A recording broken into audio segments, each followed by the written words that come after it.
আসসালামু আলাইকুম। যা দেখতেছেন এগুলা সব নতুন, কিন্তু এখন পুরাতন হয়ে গিয়েছে। একটা আসার দিছে আপনাকে ভাবি ভাঙ্গে ফেলাইছে। দুঃখ আর কষ্ট যেন আলম হাসানের প্রতিদিনের সঙ্গী। সমঝোতার মধ্য দিয়ে জীবন চালাতে যেও হিমশিম খেতে হয় আলম হাসানকে। না পারে কাউকে বলতে, আবার না পারে একা একা সহ্য করতে।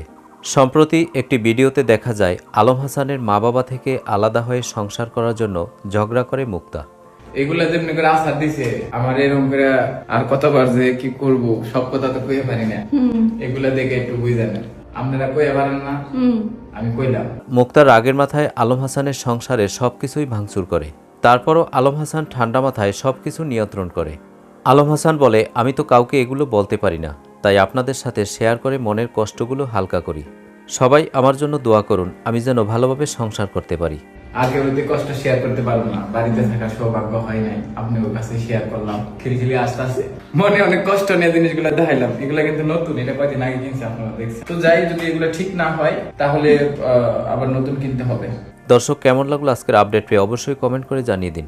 আর ভিডিওটি যদি ভালো লাগে লাইক কমেন্ট সাবস্ক্রাইব করে আমাদের পাশে থাকুন। ধন্যবাদ।